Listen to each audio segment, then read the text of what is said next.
Bíblia, na primeira carta de Paulo aos Coríntios, capítulo 3, do versículo 1 ao 3. Hoje é um culto de ceia. E como um culto de ceia, geralmente eu gosto de trazer um ensinamento para a igreja, porque eu acho que é muito importante a igreja conhecer o seu caminhar. Primeira carta de Paulo aos Coríntios, capítulo 3, do versículo 1 ao 3. 3, versículo 1 ao 3. Diz assim: Eu, porém, irmãos, não vos pude falar como a espirituais, e sim como a carnais, como a crianças em Cristo. Leite vos dei a beber, não vos dei alimento sólido, porque ainda não podeis suportá-lo. Nem ainda agora podeis, porque ainda sois carnais. Porquanto havendo entre vós ciúmes e contendas, não é assim que sois carnais e andais segundo o homem? Amém? Paulo está falando aqui para os irmãos, né, que não pôde falar com eles como seres, como homens espirituais. Está falando para a igreja de Corinto, é uma igreja que ele está falando. Não é uma pessoa só, é uma igreja. E ele está dizendo, eu não pude falar com vocês com a linguagem espiritual, como pessoas espirituais, e sim como pessoas carnais, crianças, infantis. Ele só faltou dizer, tomem vergonha na cara de vocês e cresçam, e amadureçam. Essa foi a palavra para... o acréscimo é meu, tá, gente? Não é da Bíblia, não. Depois ele diz, leite vos dei a beber, não vos dei alimento sólido, porque ainda não podeis suportá-lo, nem ainda agora podeis, porque ainda sois carnais. Então o crente carnal, ele não consegue ter um alimento mais forte, por quê? Ele está doente. E se você der comida para uma pessoa que está doente, tem que ter uma dieta, não é isso? A Ana Maria me deu até um arroz para fazer uma dieta ali, perder peso. Obrigado, Maria. Ainda me deu o protocolo de presente, né? Então, assim, a dieta, você está doente, precisa de uma dieta. Se der uma comida forte, vai fazer mal para você. Não é isso? Vai fazer mal. Aquele paciente pode passar mal no hospital e até para UTI. Então, tem que tomar um alimentozinho bem. Assim é o crente carnal, que não é espiritual. Porquanto havendo entre vós ciúmes e contendas, não é assim que sois carnais e andais segundo o homem? Então, ciúme, contenda, essas coisas, tudo é coisa de menino. Você vai numa creche, o que você escuta lá? Esses dias a Fran ficou quase doida, botou o João na creche. Ela e o Diego, né? Ficaram quase doidos, porque o João chorava, não queria ficar, e os meninos ficavam. Aí na creche você escuta barulho, é choro, é menino batendo no outro, é menino reclamando, ô tia, ô tia, ô tia, ô tia. Mesmo assim, é uma igreja cheia de menino espiritual. Ô pastor, fulano fez isso, ô pastor, fulano me olhou de cara feia, ô pastor, o irmão nem me deu a paz. Menino. Então nós vamos amadurecer, amém? Vamos fazer uma oração, pedir que o Espírito Santo fale conosco nesta manhã, em nome de Jesus. Senhor, nós te agradecemos. Obrigado por estarmos aqui nesta manhã. Obrigado por este momento de louvor. E pedimos também pelos irmãos que não puderam estar aqui, ou até mesmo não quiseram, não fizeram esforço algum, mas o Senhor sabe de todas as dificuldades. Que o Senhor abençoe, que o Senhor coloque a tua mão, e que o Senhor manifeste o teu poder na vida de cada um, Senhor. Que aqui nesta manhã o Senhor traga uma palavra de cura, uma palavra de libertação, uma palavra de esclarecimento para a tua igreja. Em nome do Senhor Jesus. Em nome de Jesus. Amém. Pode assentar-se. Nosso irmão Denis e a irmã Gabriela estão com os dois filhos com aquela bactéria que está dando nas crianças, né? Aqueles carocinhos que estão nascendo, eu esqueci o nome daquilo ali. É uma bactéria famosa que está fazendo fama aí. E pegou na creche, viu? Pegou na creche. Foi bom tu ter tirado o João de lá. Oi? Pegou também, né? Essa mão pé e boca, né? Você tirou o João da creche? Foi bom, foi bom. Então, foi até bom tirar. Cuida do teu menino em casa. Deixa a mulher cuidar desse menino, em nome de Jesus. Às vezes a gente bota o filho na creche e a gente acaba perdendo o filho. Ou se não coloca uma babá para cuidar, acaba perdendo aquele filho também. Eu acho que uma criança, estou dizendo que todas as creches é ruim, que todas as cuidadoras são ruins. Mas existem muitas coisas em creches e existem muitas babás também que até abusa da criança, né? E depois aquilo fica um trauma na cabeça até resolver aquilo pro resto da vida. Então é bom você criar seu filho, educar. Até os 7 anos tem que educar o menino. Bem, amados, eu quero falar, o título da minha palavra nessa manhã são os erros da igreja em Corinto que podemos evitar. Erros da igreja em Corinto que podemos evitar. Hoje eu vou falar sobre os erros da igreja que havia na cidade de Corinto. Né? Corinto era uma cidade próxima ao mar, era uma cidade próspera, mas era uma cidade muito idólatra, era uma cidade muito promíscua. Havia lá na cidade de Corinto o templo da deusa Artemis, que era a deusa do sexo. Os piratas que chegavam, os marinheiros que chegavam ali, eles iam para o templo daquela deusa Artemis para se prostituir com as sacerdotisas de Artemis. Elas se prostituíam no templo em troca, como adoração à deusa Artemis, certo? Então elas faziam isso. E Paulo pregou para aquele povo ali, né?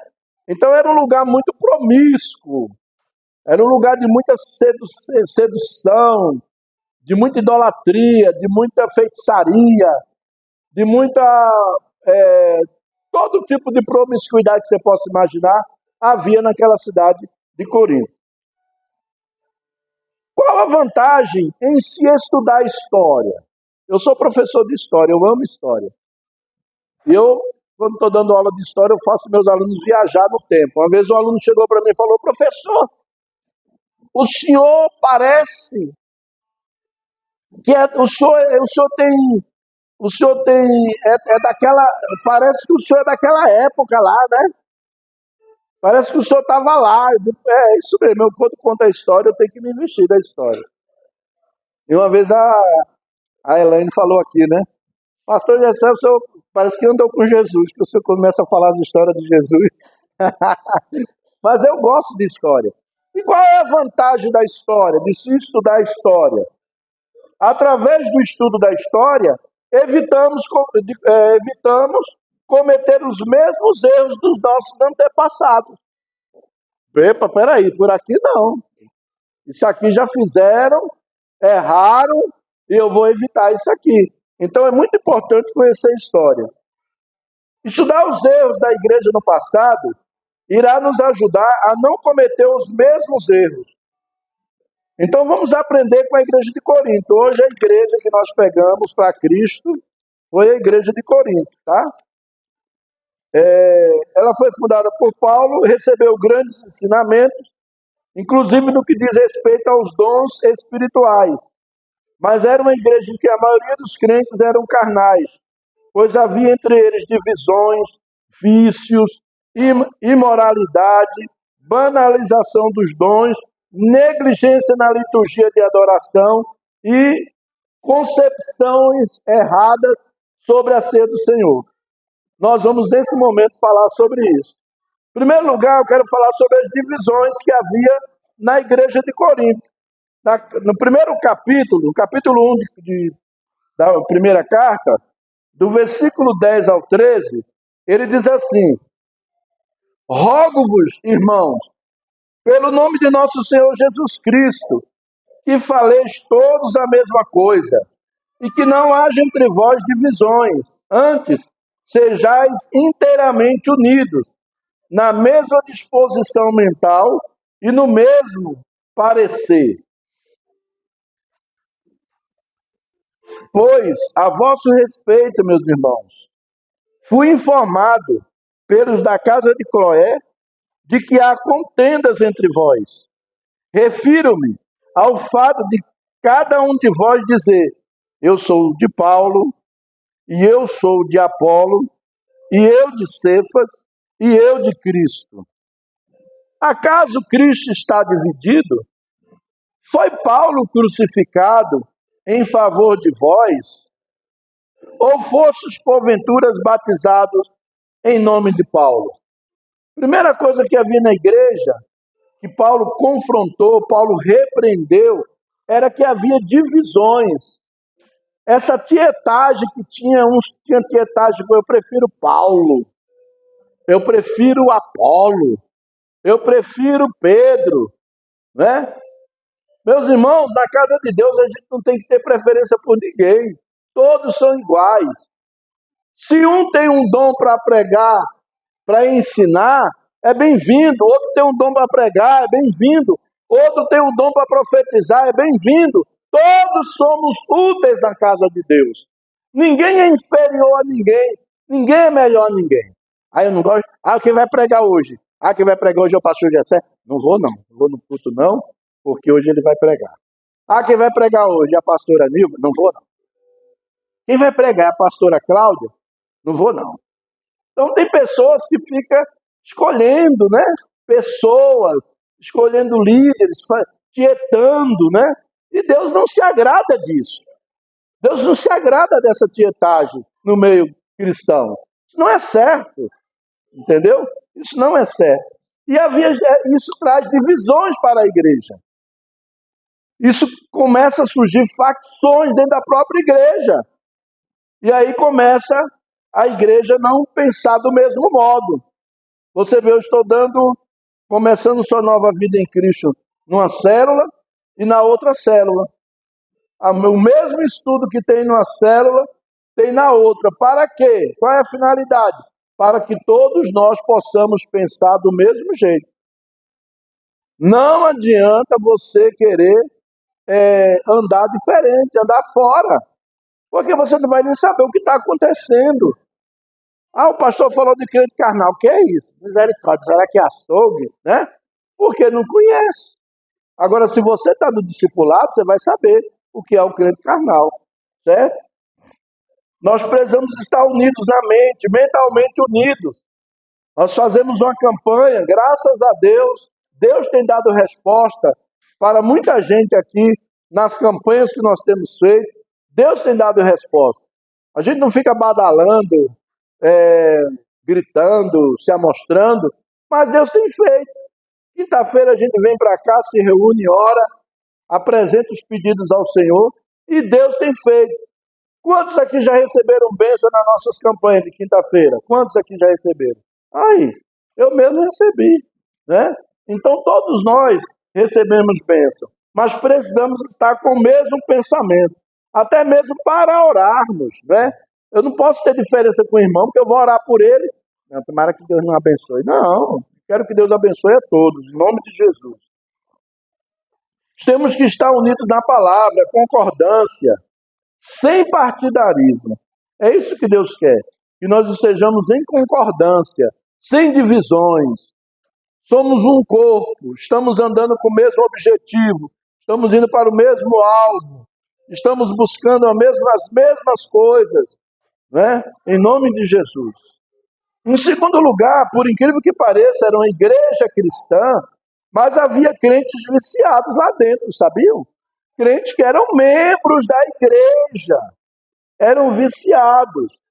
Capítulo 11, versículo 21 e 22, ele diz aqui: porque ao comerdes, cada um toma antecipadamente a sua própria ceia, e há quem tenha fome, ao passo que há também quem se embriague. Olha aqui, se embriague. As pessoas, a ceia na igreja primitiva era um almoço comunitário. Nós lutamos para fazer isso, nós vamos voltar a fazer. Mas eu quero que as pessoas tenham consciência de que nós vamos fazer um almoço comunitário. Às vezes minha esposa bota lá o nome, nós vamos precisar disso. pessoa não fala, não se manifesta, parece que está morto, está mudo. Tem que se manifestar, eu vou levar isso.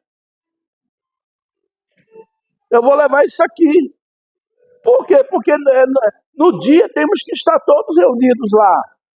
Não é para deixar para falar na última hora. Se você não vai, avisa logo, eu não vou. Não dá para mim ir. Mas nós queremos isso. Nós fazemos isso, não é porque não tem comida na minha casa, não. Graças a Deus nós temos e bastante. Minha mãe até riu ontem falando. Lá em casa é cheio, o freezer cheio, a geladeira cheia. Graças a Deus nós temos fartura. Quem chegar na minha casa come, ninguém passa fome. Hã? É, essa prova, eu vou entrar nessa prova aqui agora. Então, irmãos, quando ela colocar ali, nós vamos fazer um almoço, tá precisando disso. Ela ia fazer essa semana. Falei, não faz. Eu não quero ter raiva. É porque dá raiva. Tem pessoas que parece que tá levando a coisa assim, então, que nem é da igreja, que não tá nem aí. Cara, é tão gostoso a gente ficar junto. Eu gosto de ficar junto. A gente marca ali na casa da Neide, vai para lá, fica junto, toma banho de piscina, conversa, come juntos, dá risada. Se precisar chorar pelo outro, chora. Entendeu? Então assim, olha, ou se não, bota no individual para ela. Pastora Nilva, eu quero ir, mas eu estou passando por uma dificuldade que eu não tenho nada em casa. Não é vergonhoso, irmão. Não é vergonhoso você chegar e dizer, eu gostaria até de ir, mas eu não tenho como levar uma carne, eu não tenho como levar nem um arroz, o arroz está carinho hoje, café nem pensar. Eu posso levar um tomate? Pode, é o que você tem? É o que você tem? Traga. Eu me lembro que eu pastorei a igreja no interior, o pessoal dava de dízimo, era frango, era ovos. Eu gostava, era muito, né? Por isso que eu estou assim, ó. Era frango. Eu quero abrir uma igreja lá na Mesquita para pastorear, que o dízimo lá vai ser frango, ovos. Era engraçado, os irmãos levavam para a igreja. Então, assim, você não pode, pelo amor de Deus. Às vezes minha esposa fica lá, amor, eu preciso fazer as compras, mas eu não sei quem vai. E eu já perguntei, mas só fulano e fulano respondeu, mas responde, fala, não vou, pronto, acabou, você não é obrigado.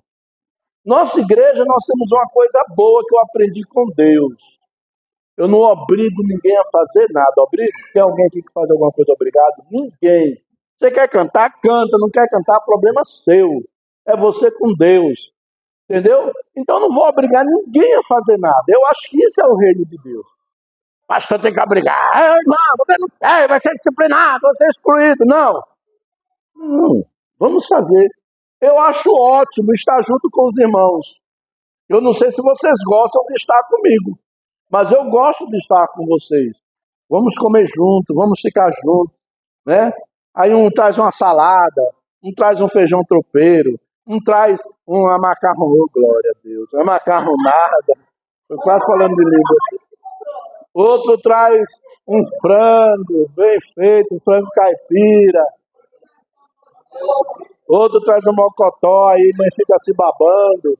Então faz parte da nossa comunhão.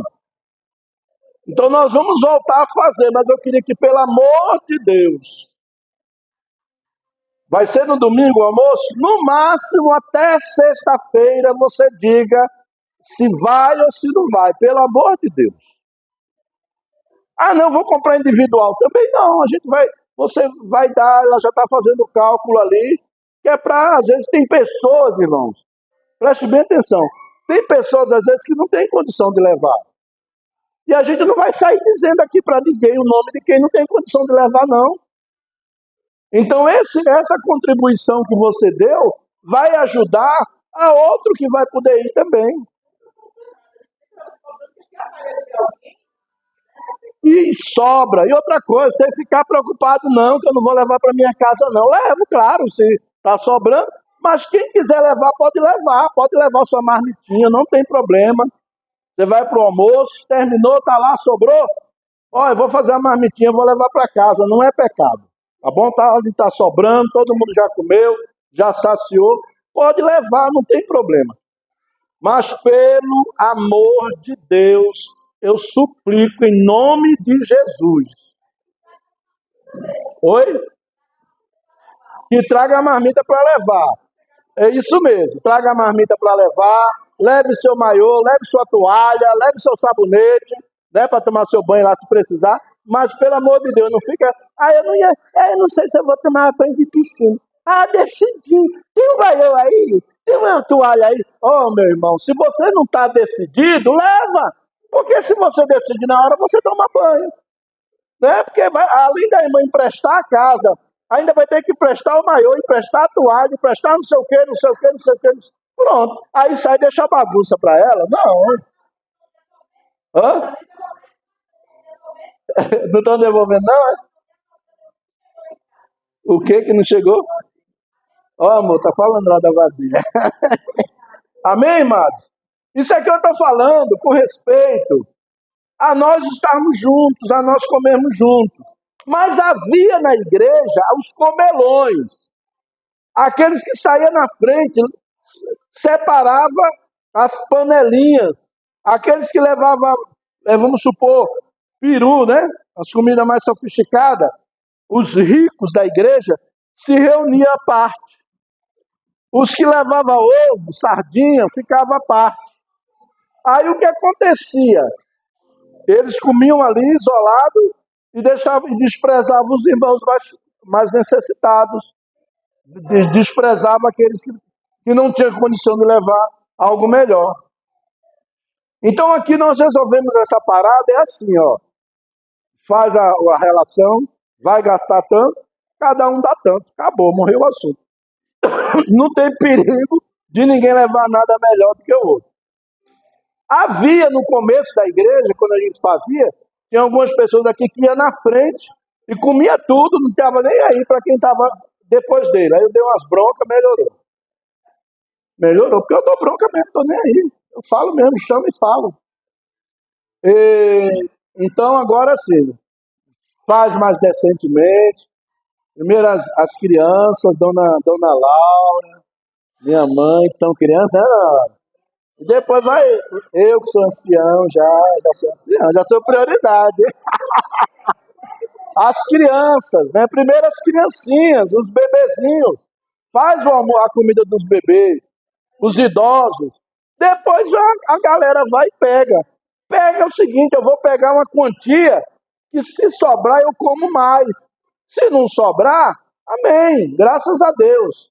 Então Paulo repreendeu aqueles irmãos, porque eles, além de eles se separavam, faziam as panelinhas dentro da igreja, e tinha os glutões também, que chegava assim, saia, parecia um trator, comendo o que estava na mesa. E aí, meu irmão, só o sangue. Isso é glutonaria, isso é pecado. Isso é pecado, né? Então, cuidado. Outro vício, então havia o vício da comelança, tá? Paulo está falando do vício da comelança. Você nessa semana eu até falei, Deus, me liberta. Eu sou viciado em comida. Eu preciso de libertação. Eu pedi perdão a Deus, irmão. Eu estou me consertando. Ontem mesmo eu olhei para o negócio lá e falei, não, vou comer não. Vou comer não. Né? Estou me controlando. Me ajude em oração. E o outro é o da bebida. O vinho, a bebida que era na ceia, era vinho mesmo. E o vinho do bom, do melhor vinho que tinha. E tinha irmão que bebia tanto vinho na ceia que saía da ceia assim, ó. Pai do Senhor, irmão. Glória a Deus. Saía bêbado. E Paulo repreendeu isso na igreja. O vício, a embriaguez, a falta de sobriedade. Então ele repreendeu isso aí. Havia vício, havia irmãos viciados da igreja. Né? Terceiro lugar, era uma igreja que tinha imoralidade sexual. Primeira carta, aqui no capítulo 5, o capítulo 5, E o versículo 1, capítulo 5, versículo 1, ele diz assim: geralmente se ouve que há entre vós imoralidade, e imoralidade tal, como nem mesmo entre os gentios, isto é, haver quem se atreva a possuir a mulher de seu próprio pai. Na igreja de Corinto tinha um rapaz que tinha relações sexuais com a madrasta. E era a igreja pentecostal, viu? Era a igreja que tinha os dons do Espírito Santo, tudo isso. Mas havia esse tipo de questão aí. O cara transava com a sua madrasta e Paulo precisou repreender. Toma posição. Disciplina, exclui esse camarada da igreja. Ele está trazendo escândalo, né? Depois ele vem aqui, 1 Coríntios 6, versículo 16, ele diz assim também: ou não sabeis que o homem que se une à prostituta forma um só corpo com ela? Porque, como se diz, serão os dois uma só carne. Quando o homem tem relação com a prostituta, tudo que não presta que tiver naquela mulher vai vir para cima dele. E ele traz para dentro de casa, para a esposa. Fora o risco de doença. Tem homens que colocou AIDS na esposa, tem homens que colocou sífilis na esposa, gonorreia. Por quê? Porque se uniu lá com a prostituta. E traz atraso de vida para dentro de casa. A vida não anda, a vida fica amarrada, ela não anda, não sai do lugar. Por quê? Se uniu com a prostituta. É o conselho que Paulo está dizendo. Paulo está repreendendo mesmo a igreja. De homens que estavam dentro da igreja, mas se prostituindo.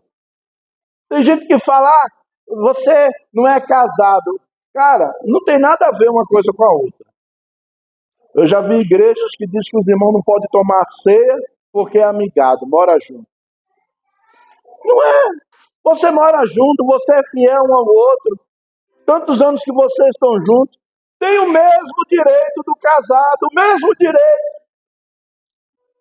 O casamento no civil foi uma coisa até inventada, nem existia isso. Nem existia. Antigamente o povo no Brasil, como era muito católico, o casamento era só na igreja católica. Não tinha casamento civil.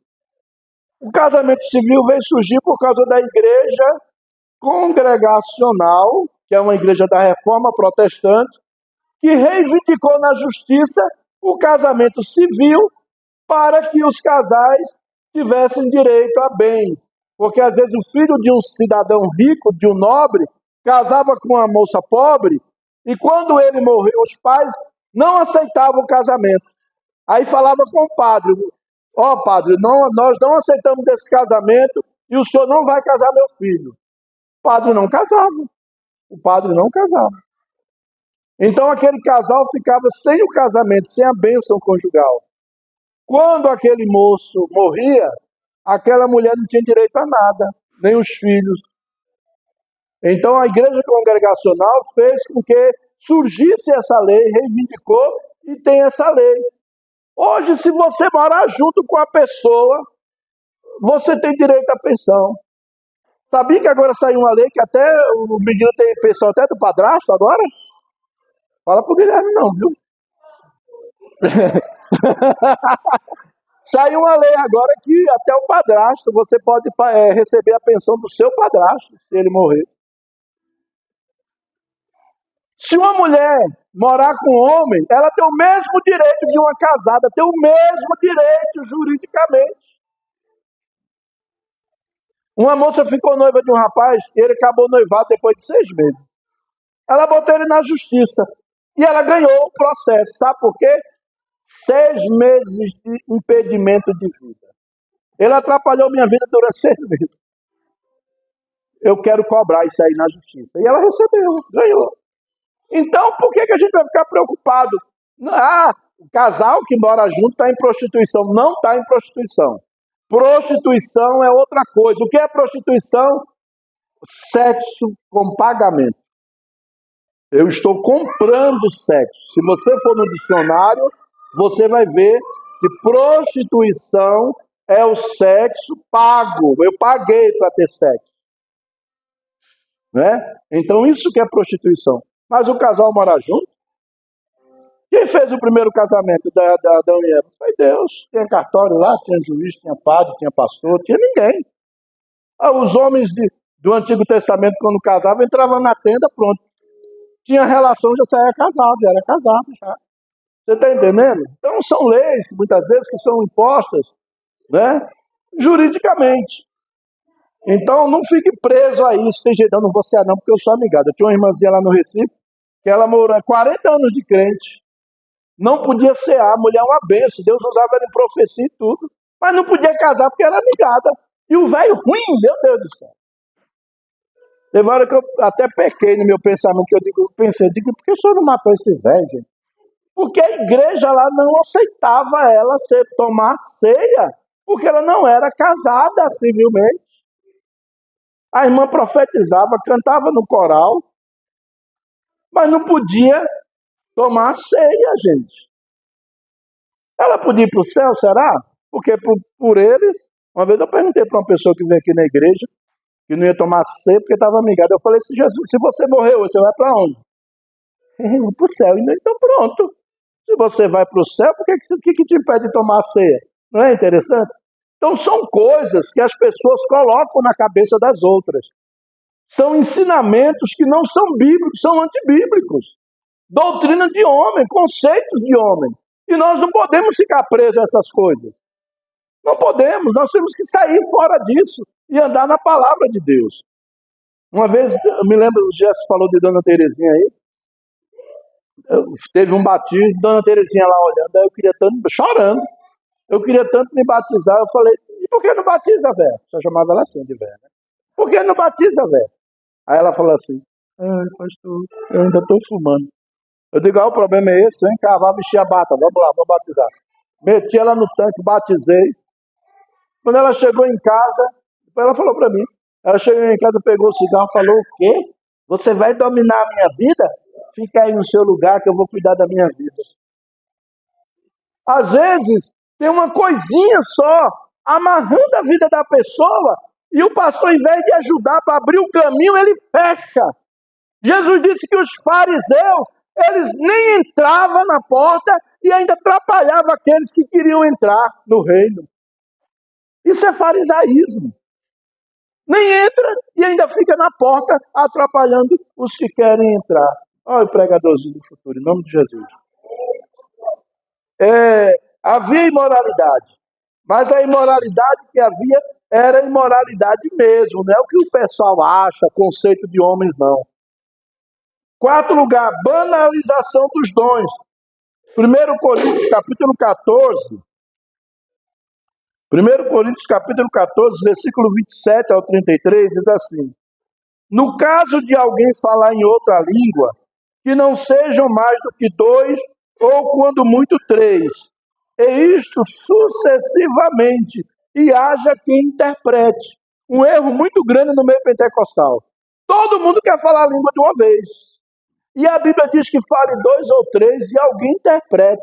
Se não tiver intérprete, fale com você mesmo, baixinho. Mas quando você toma a voz, tem que ter um intérprete. Tem que orar e dizer, Senhor, dá a interpretação dessa língua aí. Uma vez eu estava no culto, na igreja, eu era da Assembleia de Deus nessa época, e um menininho começou a trazer uma mensagem em línguas. E eu falei, Senhor, se é meninice dele, faz ele calar.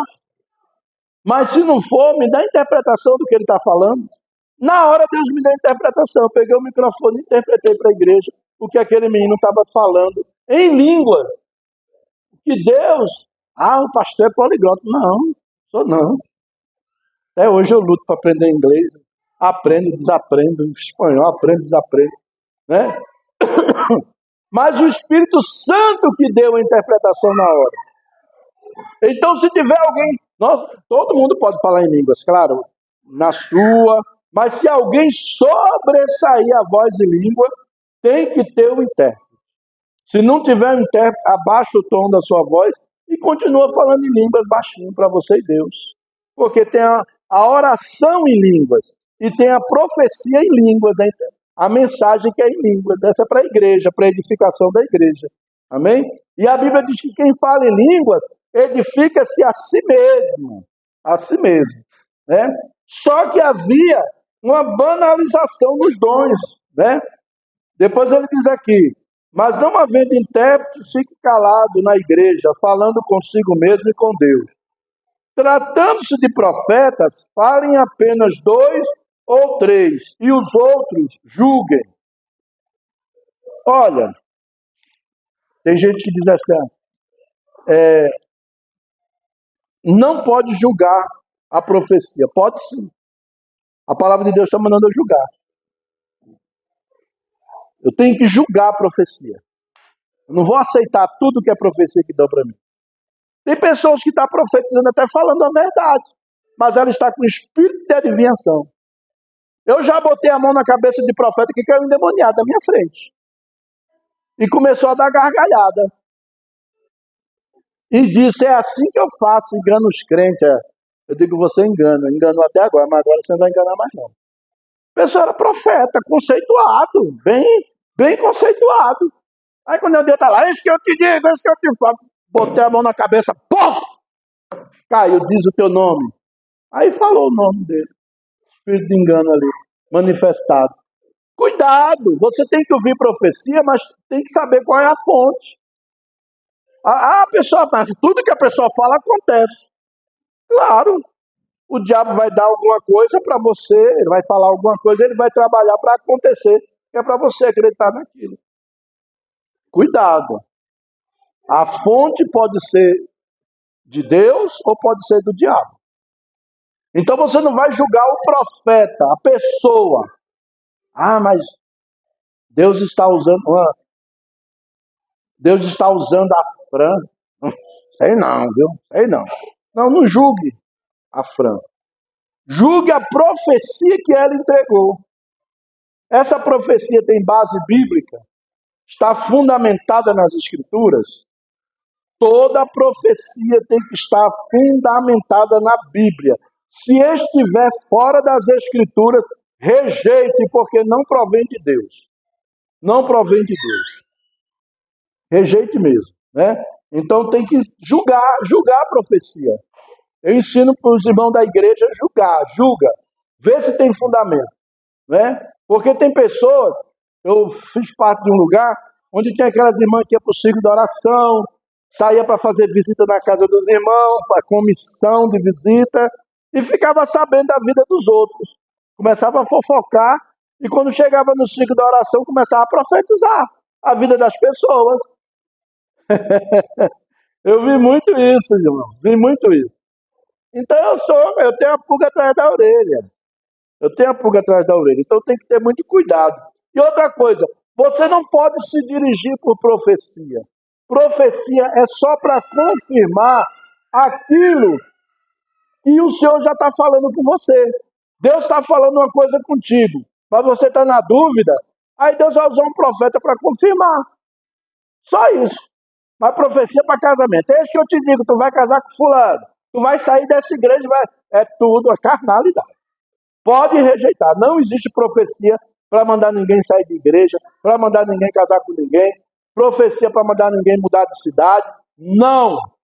Pode acontecer? Pode, se Deus já estiver falando com você. Deus já estiver falando com você. Aí sim. Eu me lembro que uma vez eu passei uma semana de jejum. Falei, Deus, eu queria ir embora de Brasília, passar um tempo fora. E eu preciso que o Senhor me dê uma resposta. Passei uma semana jejuando. Aí quando fui entregar meu jejum lá do monte. Chegou lá no monte, tinha uma pastora lá, que nunca me viu na vida.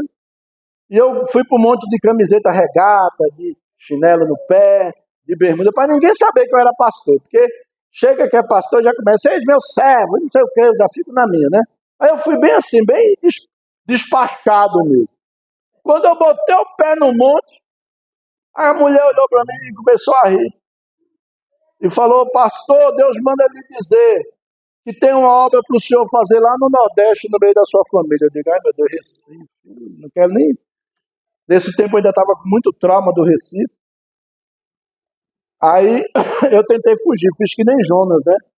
Quando foi no outro dia, eu recebi um Orkut, uma mensagem no Orkut, um irmão que foi ovelha minha, estava lá no Piauí. Disse: pastor Gessé, eu não sei o que o senhor está fazendo, nem onde anda, mas aqui no Piauí precisa de um pastor igual ao senhor. Eu digo: oh Deus, esse aí é Piauí. Obrigado, Jesus.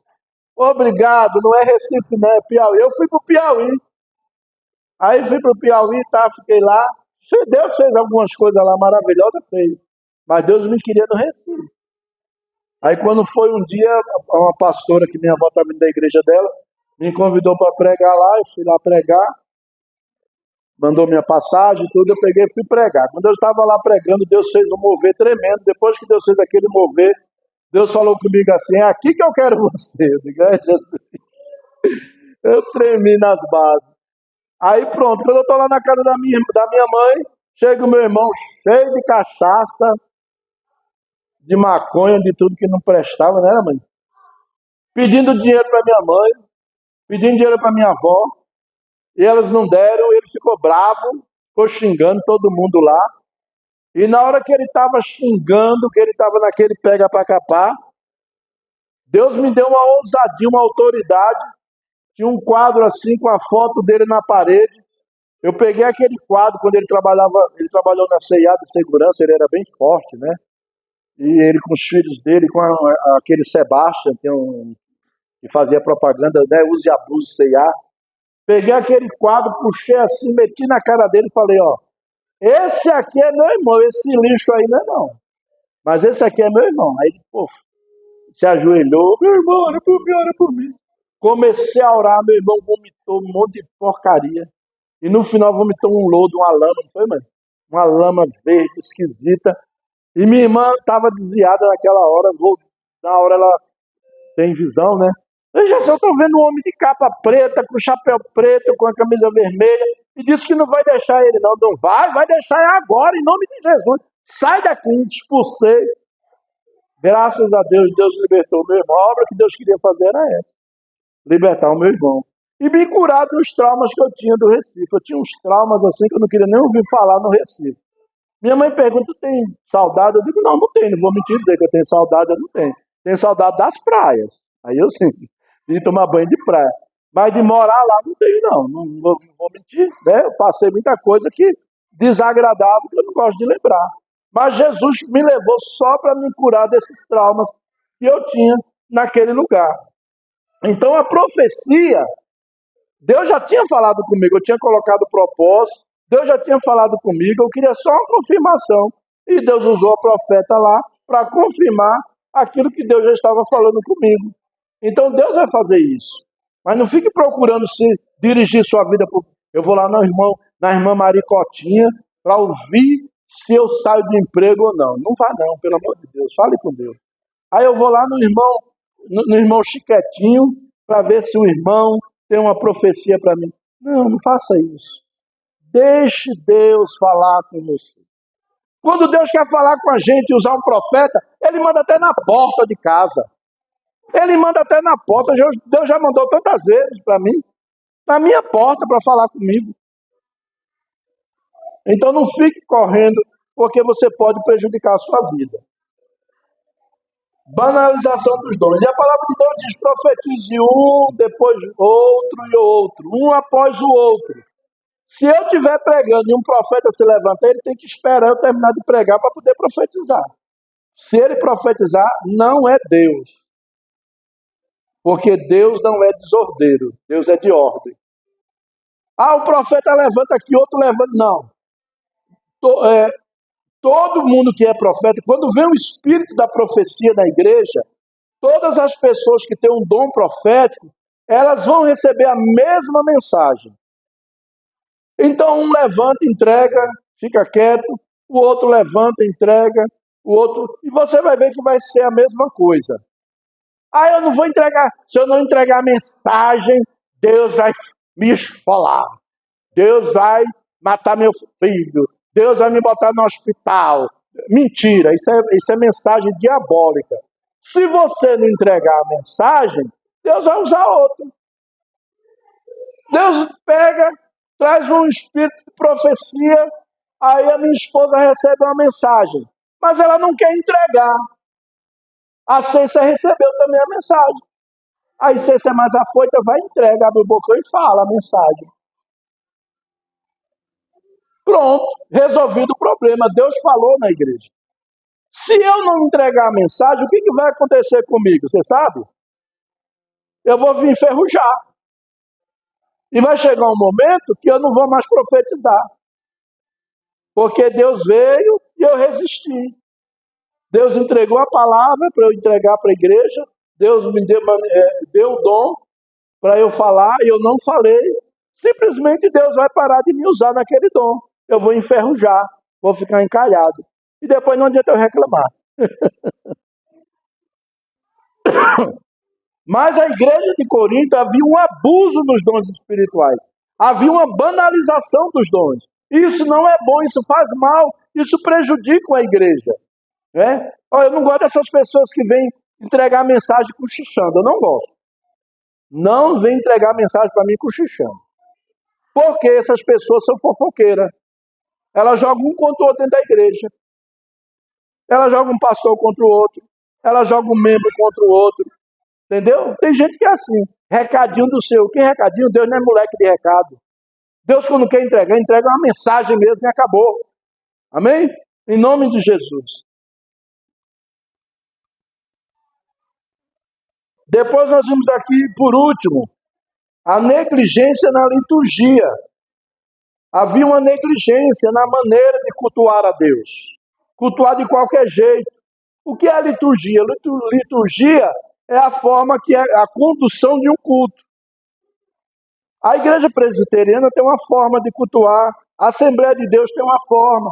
Lá na Assembleia de Deus eles têm oportunidade para as pessoas. Depois tem um conjunto das irmãs, o conjunto dos varões, os das varoas, os dos jovens, os dos adolescentes, os das crianças, os não sei de quem. E às vezes o culto vai terminar lá para meia-noite, 1h da manhã, depois das 11. Porque é tanta oportunidade que o pastor tem que dar, porque se não der, fica com raiva, ainda tem mais essa. Se não der, fica com raiva. Aquele grupo que não recebeu oportunidade, sai falando, sai murmurando, né? A liturgia nossa, nós somos uma igreja com a visão de restauração. A nossa liturgia é louvor e adoração. É o cântico congregacional. É a adoração conjunta. E a mensagem, a palavra de Deus. Às vezes a gente apresenta uma peça teatral, uma dança, uma equipe de dança, alguma apresentação que quer fazer. Pode, deixar, pastor, estou querendo. Amém, glória a Deus. Ensaia e apresenta, em nome de Jesus. Um dia a Rani chegou, eu queria cantar um hino da APA. Amém, minha irmã, vamos cantar em nome de Jesus. Cantou ela e a Alice. Não tem problemas. Nós não somos engessados. Nós estamos aqui para deixar o Espírito de Deus fazer o que Ele quer. Agora, no culto, nós temos que ter reverência. Desligar o celular, parar de olhar para o infeliz do celular. Tem umas pessoas aqui que parece que é doente. É pior do que um drogado, do que um cachaceiro. Tem que estar com o celular direto. Durante o culto. É pecado. Você está roubando a atenção que você tinha que dar para Deus e está dando atenção para o WhatsApp, para o Facebook, para o Instagram, para não sei o quê. Culto é culto. Você saiu da sua casa para cultuar a Deus, é cultuar a Deus. Você não veio cultuar o pastor, você não veio cultuar o irmão, você veio cultuar a Deus. E o momento é dele, é para ele, é por ele, é para ele todas as coisas. Então é um momento em que eu estou aqui, eu tenho que ter reverência. O que é reverência? É amor, é respeito. Aí tá um culto, tá pregando um para lá, outro para cá, é um passeado infeliz, né? Não estou falando das crianças, que às vezes vai lá pegar uma criança, tudo bem. Mas às vezes a pessoa fica passeando, desfilando dentro da igreja, sem necessidade. Outra coisa é uma vontade de mijar de infeliz, né? Meu Deus, faz urina em casa, toma menos água, deixa para tomar quando chegar em casa. Mas é um levanta, levanta, que Deus parece nem eu que estou com 62 anos, tenho que estar às vezes de vez em quando no banheiro, né? Então, se controla, vamos nos controlar. É o momento do culto, é o momento de Deus, é para Deus. Você está aqui não é para agradar o pastor Gessé, não. Não é para mim, não. O culto não é para mim, não. Se o culto for para mim, eu deixo de estar aqui. Eu deixo de estar aqui, pelo amor de Deus. O culto é para Deus. Quando eu estou cultuando, eu estou orando, eu estou louvando, eu estou adorando, é ao Senhor, em nome de Jesus. Amém? Lá na primeira carta de Paulo aos Coríntios, capítulo 14, versículo 34, ele diz assim: conservem-se. Interessante isso aqui, eu fiz questão de citar isso aqui para explicar para os irmãos. Conserve-se as mulheres caladas nas igrejas, porque não lhes é permitido falar, mas estejam submissas como também a lei o determina. Se, porém, querem aprender alguma coisa, interroguem em casa seu próprio marido, porque para a mulher é vergonhoso falar na igreja. Porventura, a palavra de Deus se originou no meio de vós, ou veio ela exclusivamente para vós outros? Se alguém se considera profeta ou espiritual, reconheça ser mandamento do Senhor que vos escrevo. E se alguém o ignorar, será ignorado. Portanto, meus irmãos, procurai com zelo o dom de profetizar, e não proibais o falar em outras línguas. Tudo, porém, seja feito com decência e ordem. Por que Paulo falou aqui para a mulher ficar calada na igreja?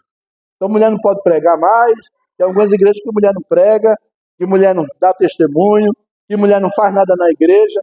Paulo falou isso aqui numa situação. Paulo estava ali naquela região, dentro de uma cultura, e as mulheres não tinham liberdade, as mulheres eram tolhidas do conhecimento, eram castradas do conhecimento, elas não podiam expressar nada. Quando elas vieram para a igreja, e elas estavam lá na sinagoga, porque Paulo usava às vezes a sinagoga para pregar, e ali dividiam a cortina, de um lado ficavam os homens, e do outro ficavam as mulheres. Isso era costume da época, não é para hoje. Tem igreja que bota os homens de um lado e a mulher do outro. Mas isso era costume da época. Quando Paulo começava a falar, a ensinar, que Paulo era profundo nas escrituras, a mulher levantava a cortina para perguntar para o marido que estava lá do outro lado. Por isso que Paulo mandou a mulher ficar calada na igreja, só isso. E era um monte de mulher, não era só uma não. Uma levantava, Lano, o que é isso que ele está dizendo? Me explica aí, eu não estou entendendo nada. A outra levantava, aí começava um barulho na igreja, um monte de mulher fazendo perguntas.